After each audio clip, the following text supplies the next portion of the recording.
Baik, Bapak Ibu, mari kita berdoa.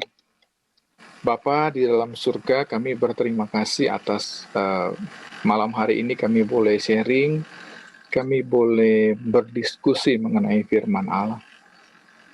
Kami memerlukan pertolongan Roh Kudus agar kami dimampukan baik mengerti maupun untuk melakukannya. Ampuni semua salah pelanggaran kami, dosa kami. Terima kasih Bapa di surga, kami berdoa di dalam nama Tuhan Yesus. Amin. Baik, Shalom, selamat malam Bapak Ibu ya, saudara-saudari sekalian. Nanti kalau suara saya kurang jelas, nanti salah satu bisa kasih kode ya, siapa tahu ada gangguan signal ya. Baik, Bapak Ibu yang dikasih Tuhan, nama saya Yohanes Parapat ya, saya orang Batak. Saya sudah menikah dengan istri saya 22 tahun lebih kira-kira ya. Dan anak kami ada 3. Saat ini kami di Jakarta ya. Dan selain sebagai seorang pendeta, saya mengajar di sekolah Alkitab dan bekerja juga ya. Kami ada menjalankan usaha juga. Jadi saya bukan full timer ya. Itu informasi sedikit. Bapak Ibu yang dikasih oleh Tuhan, kita akan mulai belajar dari atau sharing atau belajar firman Allah. Yang pertama adalah bahwa kalau kita memperhatikan di dalam Alkitab, maka Tuhan Yesus itu membagi manusia di planet bumi ini menjadi 2 kelompok saja. Ya, itu diperhatikan. Saya dapat info dari Ibu Linda atau Lina ya? Yang Ibu mana Lina, ya, Ibu? Ibu Lina, Pak. Oh, Ibu Lina ya. Oh, oke, itu Ibu Lina ya. Baik, Bu. Terima kasih. Pak, kalau bisa minta khotbahnya pengajaran. Saya malah sempat bingung ya. Memang yang kalau bukan pengajaran yang bagaimana lagi gitu ya. Sebenarnya firman Tuhan setahu saya hanya pengajaran ya. Kalau kebanyakan kesaksian itu bukan firman, tentu namanya kesaksian kan begitu ya. Setahu saya Alkitab itu pengajaran saja ya. Baik. Kalau kita membaca di Alkitab, maka Yesus membagi manusia di planet bumi ini hanya 2 kelompok, Bapak Ibu ya. Saya membuktikan dengan beberapa ayat. Satu kali Yesus mengatakan bahwa orang yang baik mengeluarkan barang yang baik dari perbendaharaannya yang baik. Perhatikan ya. Lalu orang yang jahat mengeluarkan barang yang jahat dari perbendaharaannya yang jahat. Jadi tidak ada kelompok ketiga, tidak ada, ya. Jadi baik saya, baik Bapak Ibu yang di seluruh Zoom ini, yang dalam ruangan Zoom ini, jika Bapak Ibu bukan orang baik, jika saya bukan orang baik, maka kita pasti orang jahat. Tidak ada kelompok yang ketiga, tidak ada. Jika ada yang mengajarkan ada kelompok ketiga, maka dia pasti penipu. Sebab Yesus mengatakan hanya ada 2 kelompok. Ya, gitu kira-kira. Yang kedua, di dalam Matius pasal yang ke-12, Yesus mengatakan bahwa barang siapa tidak bersama aku, dia melawan aku. Jadi, tidak ada orang yang bisa mengatakan, Tuhan, saya tidak melawan Tuhan, tapi saya juga tidak bersama Tuhan, saya netral. Tidak ada. Tidak ada. Di dalam Tuhan tidak ada status quo, tidak ada yang netral. Di dalam Tuhan, kalau Bapak Ibu tidak bersama dengan Tuhan, Bapak Ibu adalah melawan Tuhan atau di pihak lawan, ya. Tidak ada yang lain. Nah, tentu saja malam ini saya tidak akan membagikan apa yang dimaksud dengan bersama dengan Tuhan. Sebab waktu kita tidak cukup nanti, ya. Baik, saya lanjut. Sekarang bagaimana kita mengetahui bahwa kita adalah anak-anak Allah? Saya mau berangkat dari sana untuk menyampaikan materi yang tadi saya bagikan melalui Ibu Lina ya. Baik, bagaimana kita semua di ruangan ini tahu bahwa Bapak Ibu adalah anak Allah? Bagaimana cara kita tahu? Apakah karena kita mengaku Yesus Tuhan? Atau apa? Saya kurang tahu. Sebab jawabannya atau setiap orang punya konsep berbeda-beda nih. Bagaimana kita tahu bahwa kita adalah anak Allah? Itu penting. Sebab jika bukan, maka kita cuma mengaku. Ya, segala macam kehebatan kita, segala macam apapun yang kita lakukan atau katakan tidak ada gunanya. Kalau ternyata kita bukan anak Allah. Ya, pertanyaannya sekali lagi, bagaimana kita tahu kita anak Allah? Itu penting sekali. Ya, itu sangat penting. Sebab ada banyak orang mengaku anak Allah. Antara mengaku anak Allah dengan benar-benar sebagai anak Allah, itu antara langit dan bumi bedanya. Kira-kira begitu. Kalau anak Allah, semua orang Kristen akan mengaku bahwa dia anak Allah. Begitu kan? Tapi apakah dia benar anak Allah atau tidak, itu baru persoalan. Gitu ya. Di dalam Matius pasal yang ke-7 ada banyak orang bilang, "Tuhan, aku sudah bernubuat demi nama-Mu. Aku sudah mengusir setan demi nama-Mu. Aku sudah melakukan banyak mujizat demi nama-Mu." Lalu Tuhan bilang, "Enyahlah kamu pembuat kejahatan, aku tidak pernah mengenal kamu." Tentu saja orang-orang yang bernubuat ini adalah orang-orang yang mengaku dia anak Allah. Pasti itu. Apalagi sudah bernubuat, sudah mengusir setan, sudah membuat mujizat gitu ya. Wah, itu pasti mengaku anak Allah, kan begitu ya. Kita aja di sini yang tidak melakukan mujizat, yang tidak bernubuat mengaku anak Allah. Apalagi mereka yang bernubuat, pasti dong, logis kan yang saya bilang, mengaku anak Allah. Tapi ternyata mereka bukan anak Allah. Buktinya Yesus mengatakan, "Enyahlah kamu pembuat kejahatan." Ya. Jadi penting sekali nih. Jangan sampai kita ada yang mati sebelum kita pasti kita anak Allah. Dan itu serius banget. Saya juga mau diundang ini karena mau bilang ini. Gitu ya. Saya agak kaget waktu dibilang jam 9. Wah, ini orang-orang luar biasa ini. Kalau udah ikut Zoom jam 9 malam tapi Bapak Ibu dilempar ke neraka, maka kamu orang paling sial di bumi ini. Kamu udah capek-capek sampai tengah malam you belajar. Serius, saya enggak bercanda, muka saya enggak tertawa. Karena you udah belajar mati-matian ini kan, saya lihat sampai tengah malam, berarti saya dengar 2 hari. Tapi kalau kita dilempar ke neraka, you benar-benar sial. Karena capek sekali kan begitu. Maka kamu harus tahu dengan pasti bahwa kamu anak Allah. Itu dulu. Itu penting. Gitu ya. Supaya clear ini. Supaya nggak jadi sia-sia Bapak Ibu. Karena saya sih nggak pernah jam 9 malam sampai sekian puluh hari ya. Kalau kerja saya sampai tengah malam memang. Tapi karena saya ada kerjaan setelah saya pagi ngajar segala macam gitu ya. Malam saya kerja, biasanya kerjaan kantor ya. Ini serius sekali saya lihat berarti ya. Oke. Jadi kita udah clear bahwa anak Allah bukan yang mengaku. Sebab mereka yang mengusir setan itu semua pasti mengaku anak Allah. Pasti itu. Mereka yang bernubuat pasti ngaku anak Allah. Tapi kenapa mereka dilempar ke neraka kan begitu? Kenapa Tuhan bilang aku nggak kenal kamu? Gitu ya.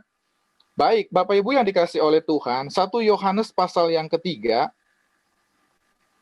1 Yohanes pasal yang ketiga, ayat yang ke-10, 1 Yohanes pasal yang ketiga, ayat yang ke-10, Bapak Ibu mesti pastikan ini nih. Kalau Bapak Ibu bisa memastikan ini ada dalam diri Bapak Ibu, berarti Bapak Ibu anak Allah, gitu saja. Kalau tidak, maka bukan. Supaya clear. Karena tadi saya katakan di dalam Tuhan itu nggak ada yang bingung, nggak ada yang ragu-ragu, nggak ada yang di tengah-tengah, nggak ada. Kalau kita tidak bersama Tuhan, kita melawan Tuhan, kata Alkitab. Kalau kita tidak mengeluarkan barang yang baik, pasti orang jahat, nggak ada lagi yang lain. Kalau kita bukan anak Allah, maka kalau kita satu sisi anak Allah, lainnya pasti bukan anak Allah, nggak ada di tengah-tengah juga, nggak ada. Ya, makanya kita mesti pastikan kita anak Allah atau bukan. 1 Yohanes pasal yang ketiga, ayat yang ke-10 bilang begini. Inilah tandanya anak-anak Allah dan anak-anak iblis. Jelas ya, cuma ada 2. Selalu di dalam Yesus cuma ada 2. Kalau ada orang bilang ada kelompok ketiga, ada golongan ketiga, enggak ada. Yesus tidak pernah ngasih kelompok ketiga. Enggak pernah. Kenapa? Supaya manusia gampang. Kalau cuma 2 kelompok, itu mudah. Bedakannya mudah sekali kalau 2 kelompok. Kalau kita bukan anak Allah, kita anak iblis, enggak ada yang lain. Kalau kita bukan orang benar, kita orang jahat, itu aja. Ya, nggak ada orang bisa bilang gini, Saya sih belum benar, Pak, tapi saya nggak jahat. Oh, nggak ada. Kalau kamu bukan orang benar, kamu orang jahat. That's it. Kenapa saya bilang saya suka ikut Yesus? Karena Yesus simple. Nggak ada. Bayangkan kalau ada 10 macam manusia, kita susah. Kita orang keberapa, kita bingung. Tapi karena 2, kita nggak bingung. Kalau kita bukan orang baik, kita orang busuk. Kira-kira begitu ya. Nggak ada yang lain gitu. Nggak ada pilihan lain. Mudah sekali dalam Yesus. Nggak ada basa-basi. Tuhan Yesus paling nggak pernah basa-basi juga. Nggak ada. Dalam dia standar semua cepat. Bum, bum, bum, bum gitu ya.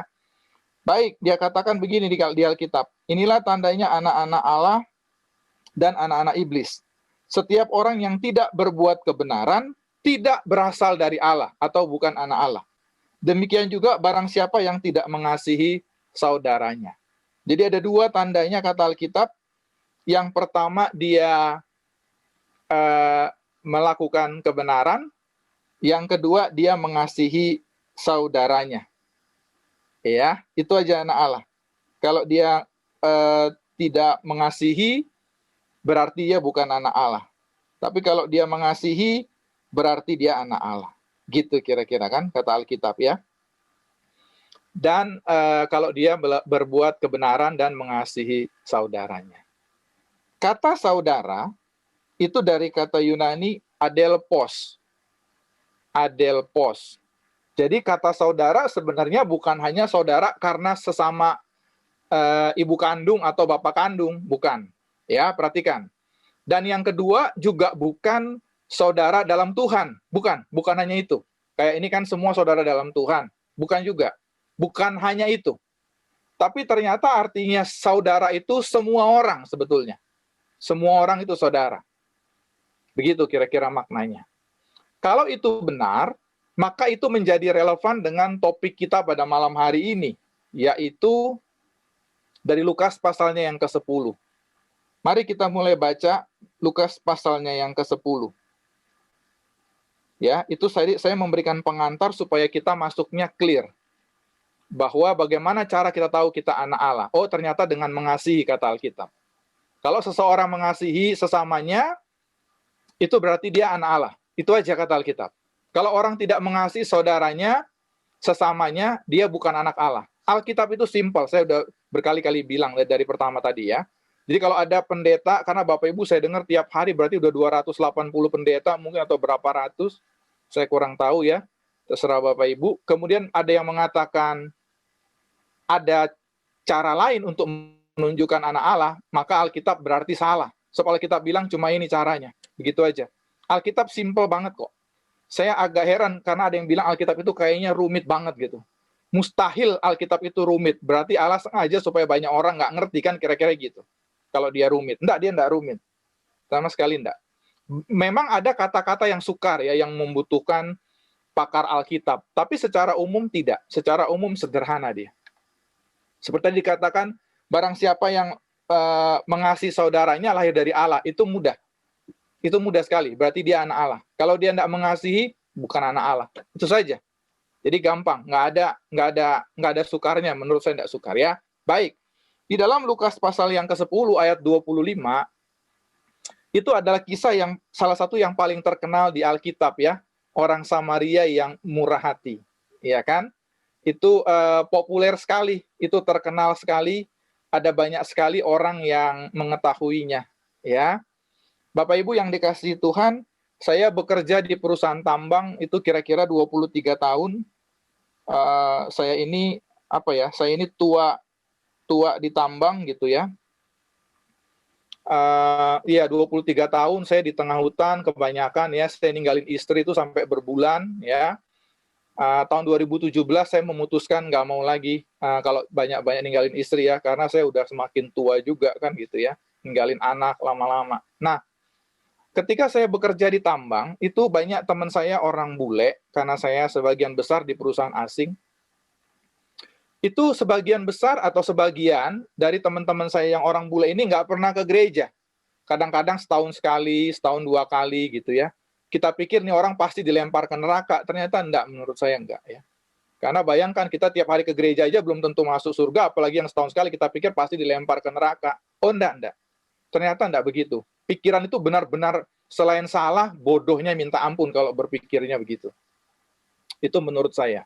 Bukan, Pak, berarti ke gereja nggak penting. Oh, sangat penting. Jangan bilang nggak penting. Tetapi ada yang lebih penting daripada cuma sekedar nyetor wajah ke gereja, kan begitu.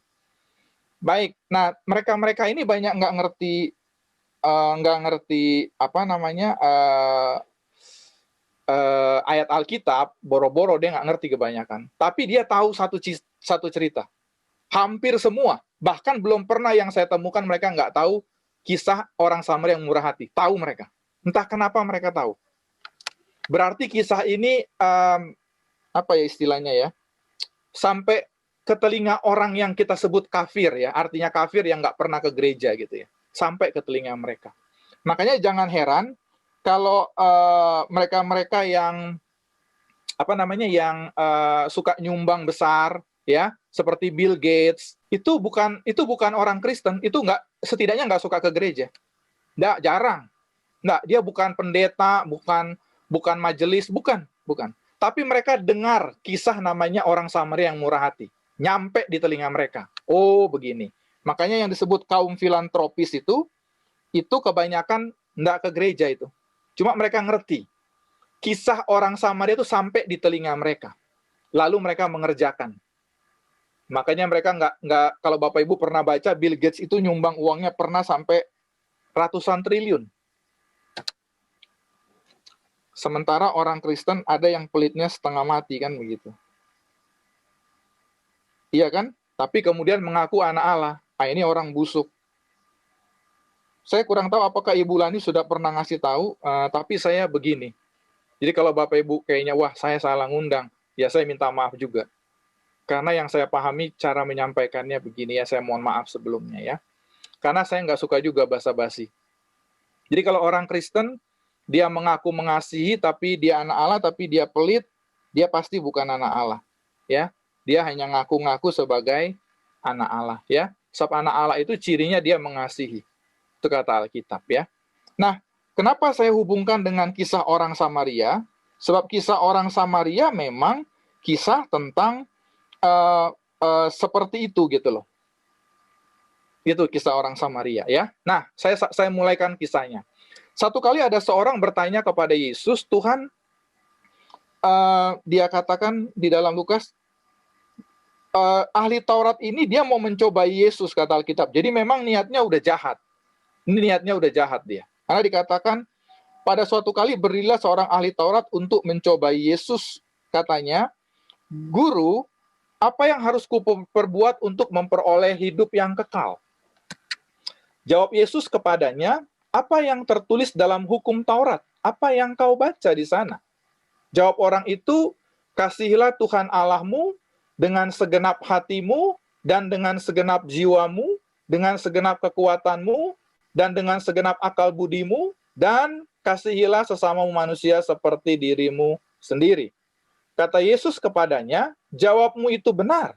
Perbuatlah demikian, maka engkau akan hidup, kata Yesus ya. Tetapi untuk membenarkan dirinya, orang itu berkata kepada Yesus, dan siapakah sesamaku manusia? Di sini kisahnya bermulai. Lalu Yesus ceritakan sebuah perumpamaan. Ada seorang turun dari Yerusalem ke Yeriko, kita udah sering dengar, di tengah jalan dia dirampok. Lalu lewatlah imam ini tidak menolong, bahkan imam ini di seberang jalan, kata Alkitab ya. Lalu kedua, lewatlah Lewi juga tidak menolong. Lalu lewatlah orang Samaria, tergeraklah hatinya oleh belas kasihan. Orang Samaria ini membalut luka-lukanya, dibersihkannya, dinaikkan ke keledai tunggangannya, dibawa ke penginapan, dibilang kepada orang penginapan, ini saya titip 2 dinar, kamu rawat dia. Kalau kurang, nanti aku bayar lagi. Lalu Tuhan tanya, siapakah di antara ketiga orang ini, menurut pendapatmu, yang disebut sesama manusia? Orang yang menunjukkan belas kasihan atau orang Samaria tadi ya. Tuhan bilang, jawabmu itu benar. Oke? Bapak Ibu yang dikasihi Tuhan, orang Samaria adalah orang kawin campur antara orang Israel dengan bangsa non-Yahudi, atau biasa disebut orang kafir, orang yang tidak termaksud umat pilihan. Ya, itu sebabnya orang Israel itu sangat bersyukur bahwa mereka bukan orang Samaria.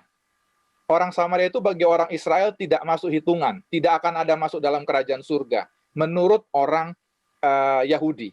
Sebab orang Samaria dianggap orang kawin campur, orang kafir ya, bangsa lain gitu ya.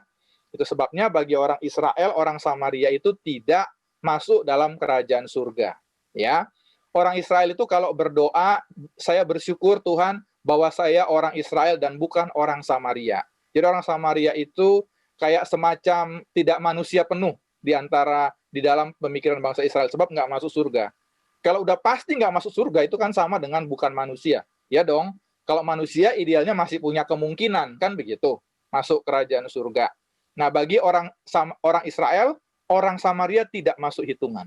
Jadi kayaknya nggak lebih tinggi dari binatang jauh, kira-kira begitu ya. Artinya nggak sama posisinya dengan manusia, nggak sama. Bagi bangsa Yahudi. Itulah kenapa cerita ini disengaja oleh Yesus. Bapak Ibu yang dikasih oleh Tuhan, Yesus itu memang orangnya cerdas, smart sekali memang. Dia pintar sekali, gitu ya. Bagaimana membuat pertanyaan orang yang mau menjebak dia balik untuk menonjok orang yang bertanya. Yesus itu pintar sekali di situ. Ya, dia cerdas sekali.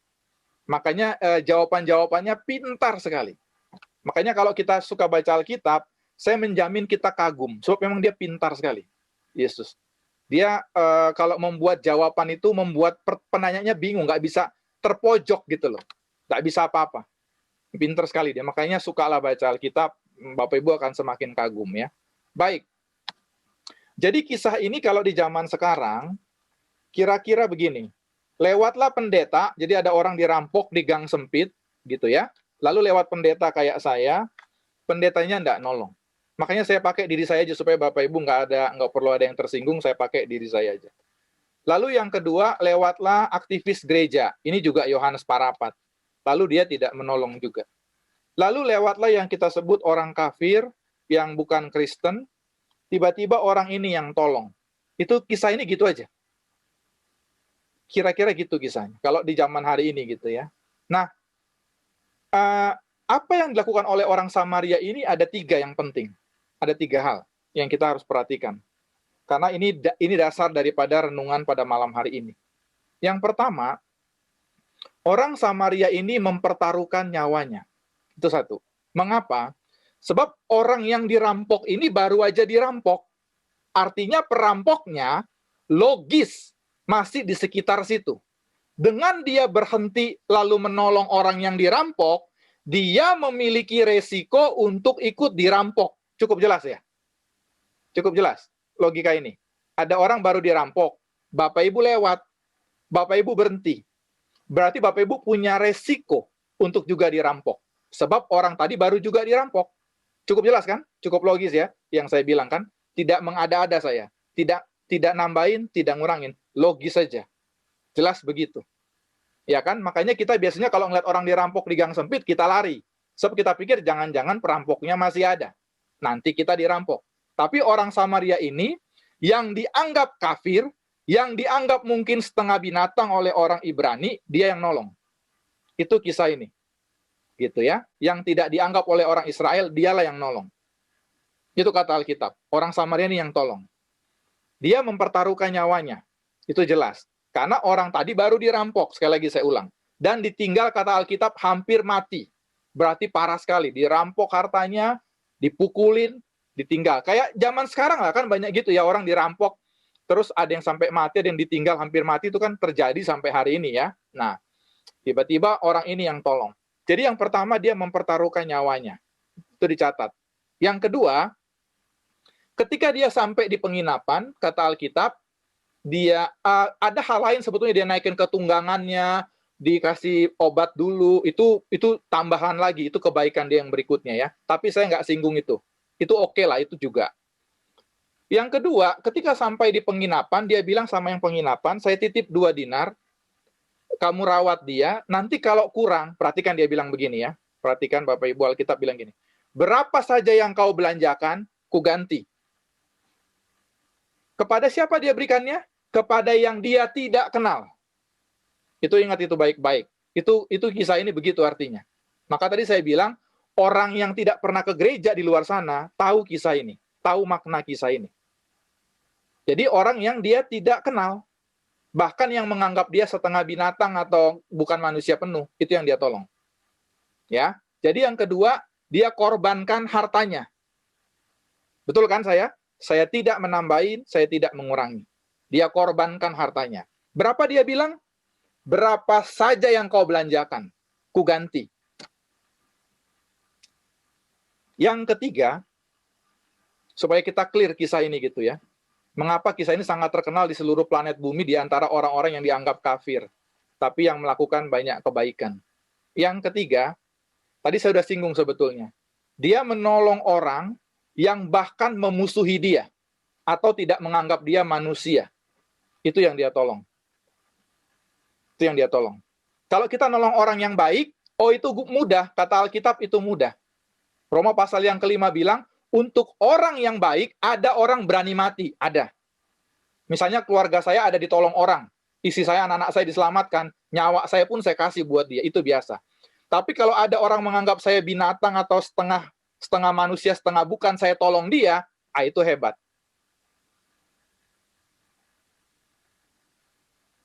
Sampai sini cukup jelas Bapak Ibu ya? Itu yang dilakukan oleh orang Samaria ini.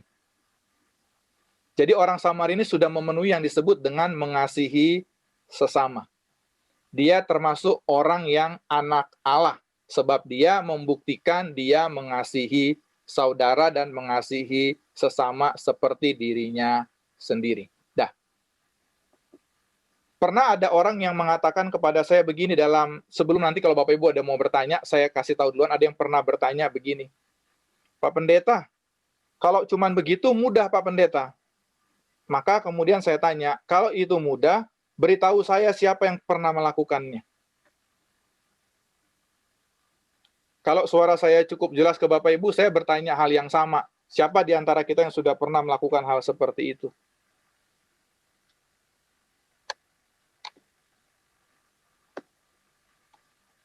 Oh, Bapak Ibu nggak jelas kayaknya suara saya. Gitu ya. Siapa yang pernah melakukannya?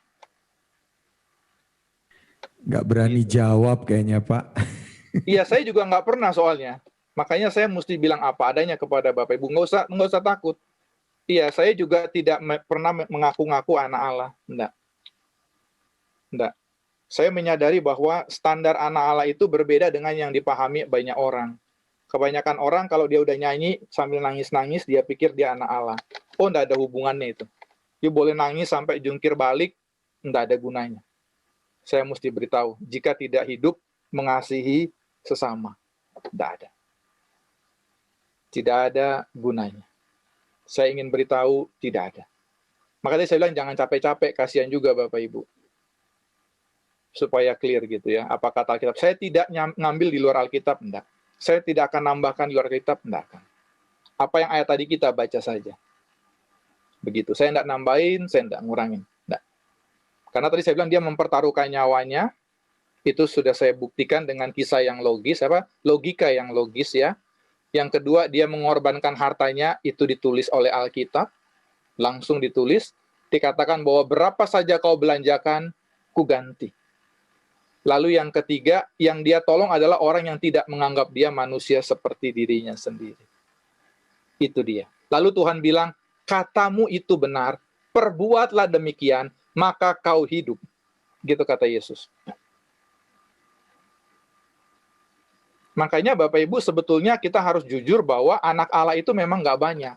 Yang ngaku banyak. Ada 2/3, kalau banyak penulis menulis ya atau peneliti, kira-kira 1/3 planet bumi ini orang Kristen Bapak Ibu. Jadi kalau penduduk bumi ini 8 miliar, orang Kristen itu kira-kira 2, sekian miliar. Kita nggak perlu ngitung, kita capek, kita percaya aja ya, kira-kira begitu kan. Bayangkan kalau kita suruh ngitung kan agak susah. Berarti kita mesti jalan-jalan ke Amerika kan, apalagi lagi COVID. Berarti agak sulit kan kalau kita yang ngitung. Kita setuju aja. Berarti ada 2 miliar lebih gitu orang Kristen. Tapi kalau kita mau jujur, di antara 2 miliar ini yang namanya anak Allah, kita mesti fair, saya tidak akan menggantinya. Bahwa pasti sedikit sekali. Karena yang mau betul-betul mengasihi sesamanya itu dikit sekali. Saya juga tidak, belum sampai melakukan ini, belum. Kami, kalau Bu Lani Chandra yang ngasih saya nomor ini kan, beliau kan di Bali ya, saya kenal beliau suami istri cukup dekat ya. Kami dari tahun 2016 memang kami punya kelompok pemulung ya, yang kami urus, saya dengan istri mengurus. Mau dia meninggal, mau dia rumah sakit, BPJS, kontrakan, emang kami urus, tapi semampu kami ya. Cuman saya tahu yang saya lakukan masih jauh dibanding standar yang Allah tetapkan sebetulnya. Nah, memaksa diri ini yang susah karena kita sudah lama hidup dalam dosa, dalam rusak. Waktu mau diperbaiki kita suka nggak mau gitu ya. Jadi orang Samar ini sudah membuktikan apa yang dimaksud dengan mengasihi sesama, apa yang dimaksud dengan anak Allah. Sebab anak Allah adalah orang yang mengasihi sesamanya. Gitu ya. Dan yang tidak mengasihi maka dia bukan anak Allah. Jadi Alkitab tadi saya sudah bilang, Alkitab itu simple banget ya. Tidak rumit dan tidak membingungkan gitu ya. Kita mestinya cukup mudah lah gitu ya memahaminya ya. Kita nggak terlalu ribet gitu ya. Anak Allah itu nggak terlalu sulit lah buat kita ya. Mestinya sih begitu ya untuk memahaminya. Yang penting kita prinsipnya kita dapat gitu ya, mengerti. Oke. Jadi makanya tadi saya katakan kisah orang Samaria ini kisah yang memang hebat. Dan tadi saya sudah katakan juga, orang banyak di luar sana tahu, mereka yang KTP-nya bukan Kristen atau ke gereja setahun sekali, tapi mereka berusaha untuk menghidupinya, gitu ya. Mereka tolong orang-orang yang bahkan membenci mereka rela apa saja gitu ya lakukan ya, itu banyak. Tapi orang Kristen sebaliknya, yang terlalu mengandalkan, aku anak Allah, pokoknya udah anak Allah, udah, titik gitu kan. Nah, itu repot. Nah, mari kita buka di dalam Matius pasal 25. Ini sambungannya. Ini berikutnya gitu ya. Atau ini supaya kita bisa memahaminya. Matius pasal yang ke-25 mulai ayat yang ke-36 ya.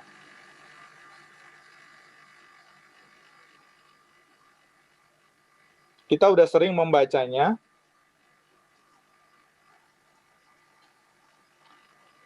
Di dalam Alkitab, mulai ayat yang ke-31 ya.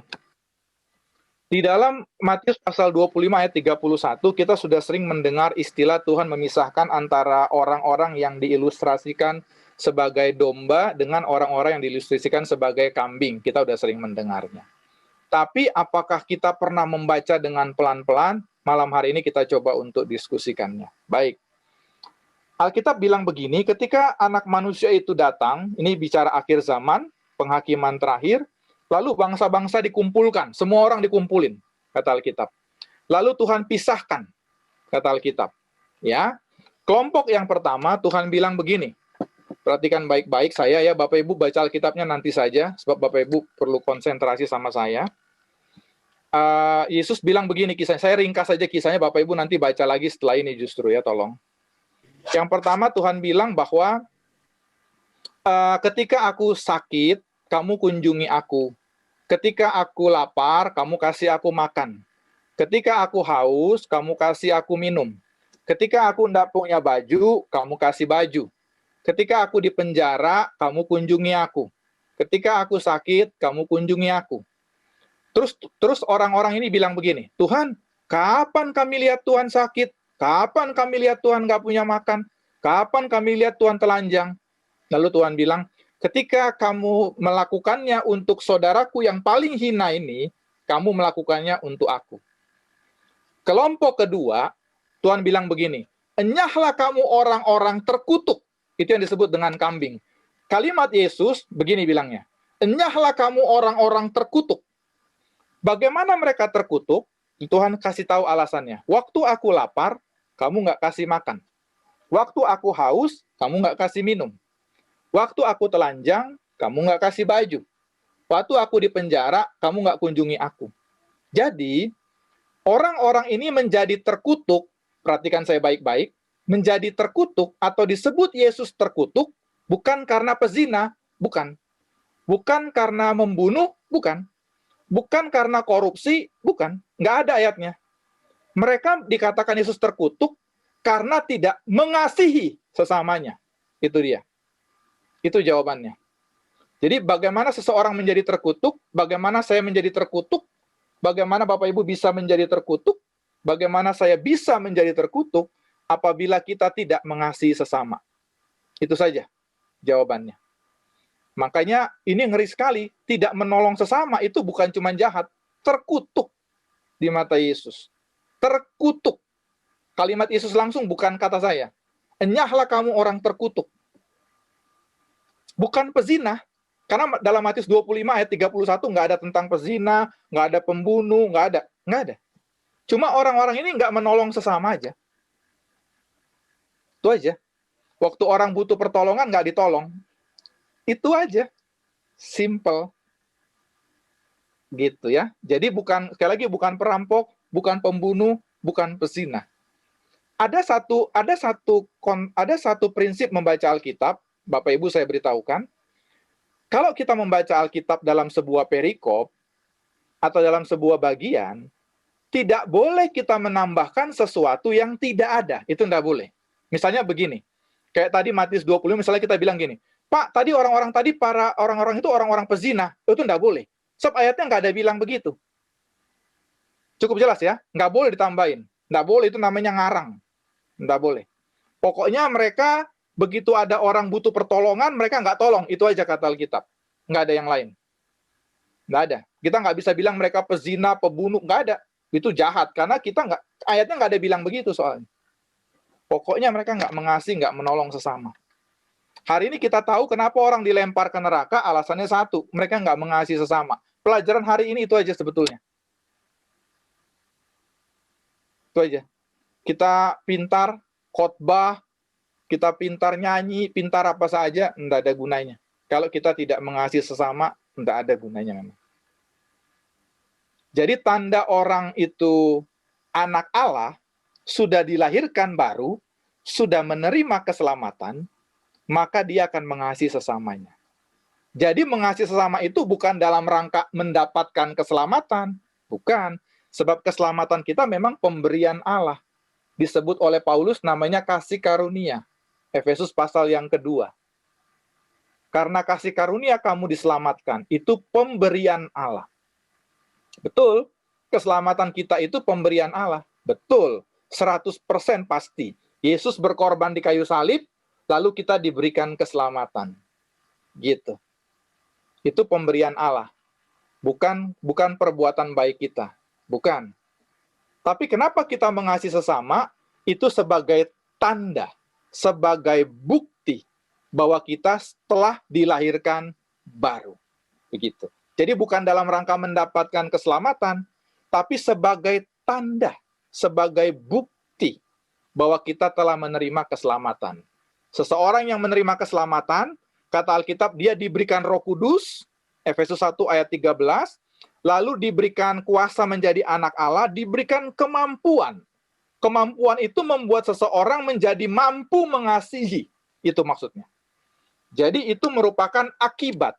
Setelah saya ulang, setelah seseorang menerima Yesus sebagai Tuhan dan Juru Selamat, kata Alkitab, maka dia diberikan anugerah keselamatan. Anugerah artinya pemberian dari Allah. Ya, kita diberikan. Setelah seseorang diberikan keselamatan, juga diberikan Roh Kudus, kata Alkitab. Efesus 1 ayat 13. Setelah diberikan Roh Kudus, kita dilatih menjadi anak Allah. Itu dia dengan cara melakukan firman. Yohanes 1 ayat 12. Yohanes 1 ayat 12 mengatakan, tetapi barang siapa yang menerimanya diberinya kuasa untuk menjadi anak Allah. Kata kuasa dari kata Yunani exousia. Selain hak, artinya adalah kemampuan atau ability. Kemampuan yang dilatih. Tadinya kita nggak bisa mengasihi, oleh pertolongan Roh Kudus kita bisa mengasihi. Itulah tandanya anak Allah. Gitu kira-kira ya. Itu urut-urutannya. Jadi jangan ada yang mengatakan, Pak, berarti kita diselamatkan karena kita berbuat baik. Oh bukan, itu jahat. Kita diselamatkan karena anugerah Tuhan. Tapi anugerah tadi bukan anugerah kosong, tapi anugerah yang disertai dengan namanya apa ya? Kalau saya suka menyebutnya aturan main. Nanti saya ceritakan sedikit lah. Anugerah yang disertai dengan pembuktian, gitu kira-kira. Saya berikan sebuah ilustrasi atau dua, mudah-mudahan lebih bisa dipahami. Begini. Baru-baru ini kalau saya tidak salah, Meghan Markle ini istrinya Pangeran Harry ya, dari kerajaan Inggris. Meghan Markle ini dulu artis. Ya kan, kalau artis ibu-ibu gini, sebagian udah pernah tahu kan gitu ya. Dia dulu artis gitu ya. Ketika dia menikah dengan Pangeran Harry, maka dia otomatis statusnya berubah Bapak Ibu. Dari orang biasa langsung jadi anak kerajaan Inggris atau anggota keluarga kerajaan Inggris. Otomatis statusnya, betul ya? Dia nggak perlu bayar apa-apa. Nggak perlu. Otomatis, jeblek, langsung. Tapi, perhatikan saya, ketika dia bilang dia mau jadi istrinya Pangeran Harry, mau jadi anggota keluarga kerajaan Inggris, ada namanya aturan. Cukup jelas ya? Dia mesti duduk dalam acara ratu. Kalau Ratu Elizabeth mau ngomong, dia mesti duduk. Kalau ratu mau khotbah, mau ngajarin sesuatu, dia mesti duduk. Jalannya diatur, duduknya diatur, makannya diatur, semua diatur. Jangan pikir gampang, susah itu. Maka dia nggak tahan, kan dia keluar. Dia nggak tahan. Putri Diana almarhum juga nggak tahan. Banyak yang nggak tahan karena itu ketat sekali. Makan diatur, duduk diatur, nggak bisa sembarangan. Sama anak Allah, keselamatannya gratis, tapi ada aturan. Kalau anak Allah pelit, you nggak pernah bisa jadi anak Allah. Karena aturan jadi anak Allah, keselamatannya gratis, tapi aturan mainnya mesti mengasihi sesama. Kalau nggak mau, jangan jadi anak Allah. Nggak usah kita punya mulut bilang kita anak Allah, tapi nggak melakukan aturannya. Nggak ada gunanya. Ketika Meghan Markle bilang, saya nggak mau, saya nggak sanggup. Lalu kerajaan bilang gini, keluar aja lu. Tiap saat lu bisa keluar. Gitu. Jadi ada namanya aturan main. Di dalam kerajaan surga ada aturan main. Diberikan keselamatan gratis, tapi aturannya mesti mengasihi sesama. Begitu. Aturannya mesti hidup dalam kebenaran. Aturan ini yang orang nggak mau. Keselamatannya mau, aturannya nggak mau. Kalau kata orang Inggris namanya bocengli. Kira-kira gitu yang saya dengar. Itu namanya nggak benar. You mau enaknya aja. Nggak bisa. Nggak bisa begitu. Saya kasih contoh kedua. Saya punya anak 3, yang paling besar umur 21 lebih, baru wisuda. Anak saya ini, untuk dapat tinggal di rumah saya, tidak, artinya dia untuk selamat secara jasmani, nggak perlu di luar tinggalnya, nggak perlu dirampok orang. Anak saya untuk tinggal di rumah saya gratis, Bapak Ibu. Dia nggak usah bayar apa-apa. Cukup jelas ya? Anak saya nggak pernah saya bilang gini, you tinggal 1 malam 200.000. Nggak pernah. Apalagi anak saya yang paling kecil 5 tahun, nggak pernah saya bilang, you bayar ya. Nggak pernah. Dia nggak ngerti juga soalnya kalau saya bilang gitu. Tapi anak saya semua gratis di rumah ini. Semua gratis. Tapi perhatikan saya baik-baik. Karena dia anak saya, ada aturan. Jam 9 malam, anak saya yang kedua dan ketiga, sudah harus tidur dia. Nggak bisa lagi megang handphone. Anak saya nggak bisa bilang begini, Daddy, karena dia manggil saya Daddy. Daddy, saya mau terima keselamatannya gratis di rumah, tapi saya tidak mau aturan mainnya. Oh, pasti saya bilang, yuk keluar. Iya, saya akan bilang gitu. Sebab keselamatannya di rumah ini gratis, tapi ada aturan main. Dua-duanya satu paket. Kebanyakan kita, keselamatannya mau, aturan mainnya kita nggak mau.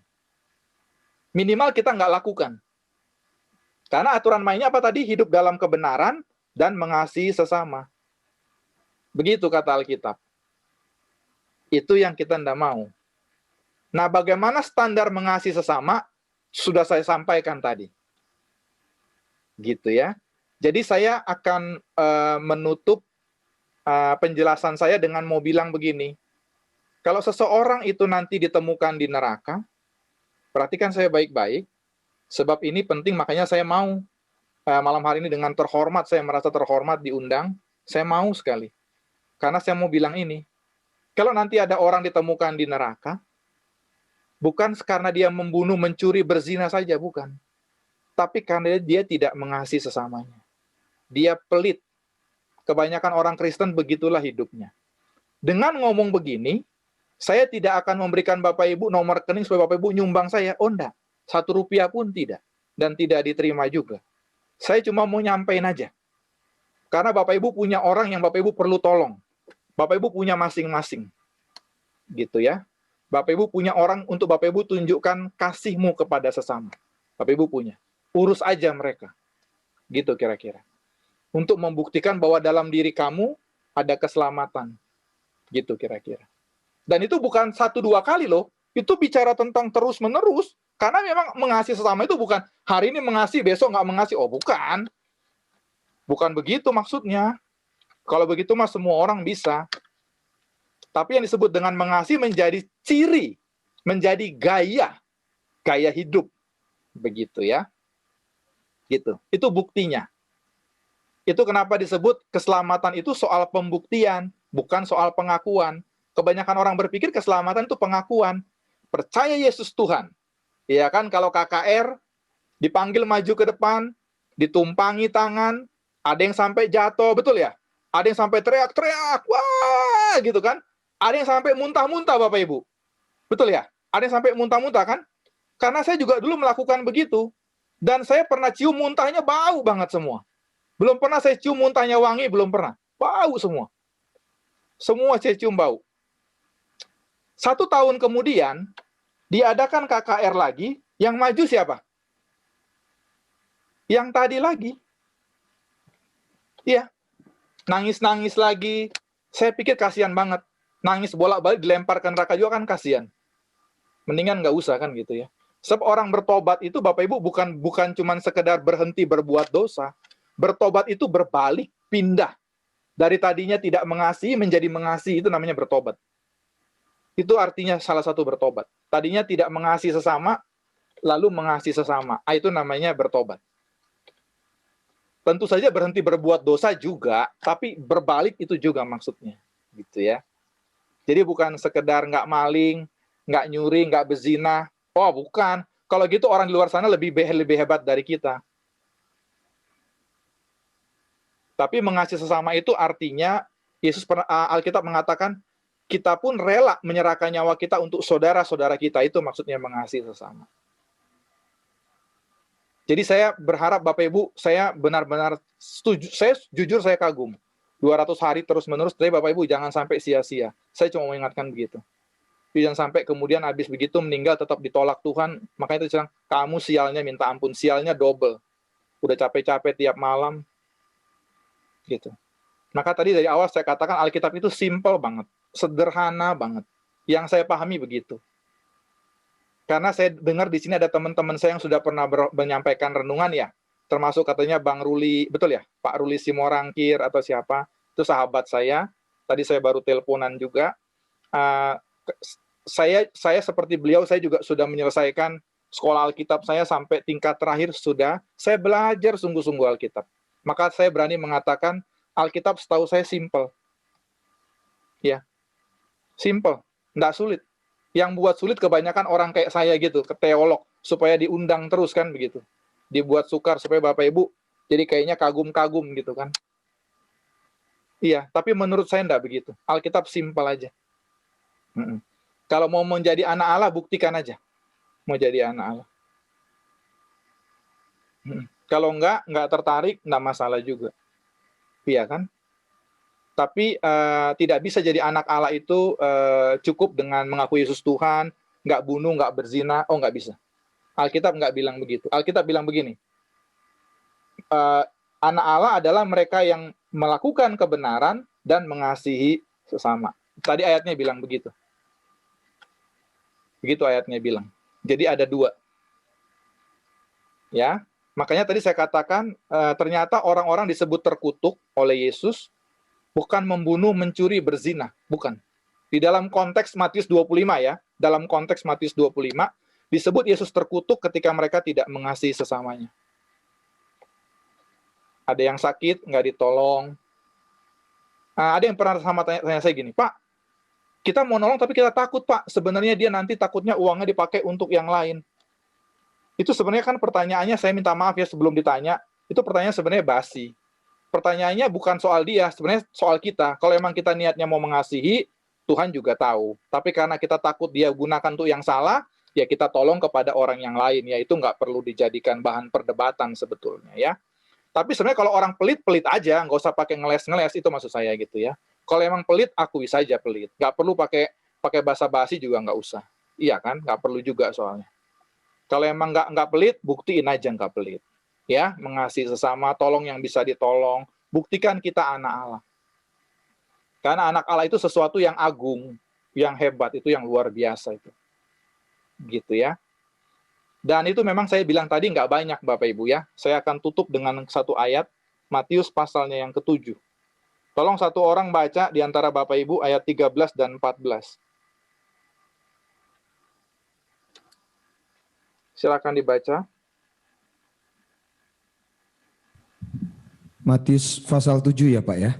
Ya Pak, ayat 13 dan 14. Ya, Matius pasal 7 ayat 13 dan 14. Masuklah melalui pintu yang sesak itu. Karena lebarlah pintu dan luaslah jalan yang menuju kepada kebinasaan. Dan banyak orang yang masuk melaluinya. Karena sesaklah pintu dan sempitlah jalan yang menuju kepada kehidupan. Dan sedikit orang yang mendapatinya. Baik, Bapak Ibu perhatikan saya baik-baik supaya Bapak Ibu tidak salah menangkap saya ya atau pemahaman saya. Tadi saya sudah berjanji soalnya Alkitab itu mudah. Menurut Yesus, orang yang masuk dalam kehidupan di situ maksudnya kehidupan kekal. Orang yang masuk dalam kehidupan kekal itu sedikit Bapak Ibu. Saya ulang Bapak Ibu ya, perhatikan saya baik-baik supaya Bapak Ibu mengerti maksudnya Alkitab ya. Menurut Yesus, karena jalannya sempit, hanya sedikit orang yang masuk. Ya, dalam kehidupan. Sebaliknya yang menuju kebinasaan, kata Yesus, banyak. Jadi Bapak Ibu, perhatikan saya baik-baik. Nanti Bapak Ibu mau ini direkam, mau ini nggak apa-apa. Yang penting Bapak Ibu tapi dengarnya baik-baik supaya tidak keliru. Begini Bapak Ibu, kalau nanti Bapak Ibu masuk di dalam kerajaan surga, perhatikan saya, ternyata isinya banyak, berarti Yesus penipu. Saya ulang, apabila nanti Bapak Ibu masuk dalam kerajaan surga, tapi banyak, berarti Yesus penipu. Sebab Yesus pernah bilang sedikit di dalam Matius pasal 7 tadi. Cukup jelas saya ya, bukan saya yang bilang ya, tapi Yesus yang bilang sedikit. Begitu ya, sedikit, tidak banyak. Sedikit kata Yesus, bukan kata saya, sedikit. Tapi yang menuju kebinasaan, kata Yesus apa? Banyak. Betul ya saya ya, bukan saya yang bilang, Yesus yang bilang. Ya, supaya kita clear. Ya, mengapa sedikit? Kata Yesus karena jalannya sempit. Jadi anugerah itu cuma-cuma. Tapi karena ada aturan main yang sempit, orang tidak mau. Aturannya adalah hidup dalam kebenaran dan mengasihi sesama. Itu orang tidak mau. Itu aturan mainnya. Itu orang tidak mau. Itulah jalan sempit tadi. Sempit itu, mengasihi sesama itu sempit. Orang menghina kita, kita kasihi dia. Orang membenci kita, kita tolong dia, itu sempit. Itu maksudnya sempit. Sukar. Kebanyakan orang tidak mau. Apalagi orang kaya, kebanyakan tidak mau begitu. Siapa lu? Misalnya pembantunya orang miskin nyakitin dia. Langsung dia bilang gini, miskin aja lu belagu. Kan begitu. Jadi mengasihi orang yang membenci kita, wah itu sukarnya minta ampun itu. Itu jalan sempit tadi. Nah itu orang tidak mau. Kita mesti clear ini. Itu yang kita orang banyakkan tidak mau. Karena jalannya sempit. Kata Yesus ya, bukan kata saya. Jalannya sempit. Yang kedua, pastikan Bapak Ibu termasuk yang sedikit. Sebab kalau Bapak Ibu termasuk yang banyak, berarti termasuk yang binasa kita. Karena jalannya sempit cuma sedikit. Jadi kita memang berjuang di jalan sempit tadi. Sekali lagi bukan untuk mendapatkan keselamatan. Tapi sebagai aturan yang harus diikuti. Untuk menerima keselamatan. Jadi bukan bayar keselamatan. Bukan. Tapi itu satu paketnya. Tadi saya sudah bilang banyak orang mau keselamatannya, tapi tidak mau paketnya. Tidak bisa. karena itu satu paket. Gitu loh. Sama kayak di rumah saya, masih ingat tadi ya? Anak saya boleh makan gratis, tidur gratis, tapi ada paketnya. Paketnya namanya jam 9 malam tidur. Lalu bantu mamanya. Bukan untuk dapat keselamatan, bukan. Itu aturan main di rumah ini aja. Di kerajaan surga aturan mainnya adalah hidup dalam kebenaran dan mengasihi sesama. Aturan main di rumah saya untuk anak-anak adalah jam 9 tidur, bantu mamanya, belajar jam 7, itu aturannya. Gitu. Waktu kemarin anak saya yang paling besar ulang tahun, berapa waktu lalu kita beliin handphone. Iya kan? Udah SMA, udah mau kuliah, sekarang dia udah lulus kuliah, itu dibeliin handphone. Ketika anak saya beliin handphone, anak saya nggak usah bayar, nggak usah, free sama dia. Cuman dia harus aturan mainnya ada.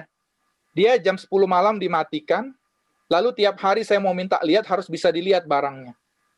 Nggak boleh hilang. Itu namanya aturan. Dia nggak bayar. Keselamatan kamu nggak bayar. Sebab Allah yang membayarnya di kayu salib, Yesus. Tapi itu harus ditunjukkan lewat hidup kita tiap hari. Bahwa keselamatan itu ada. Dan itu ditunjukkan dengan cara mengasihi sesama dan hidup dalam kebenaran. Itu yang bisa saya bagikan. Saya serahkan kepada Bapak Ibu yang memimpin acara. Tuhan Yesus memberkati.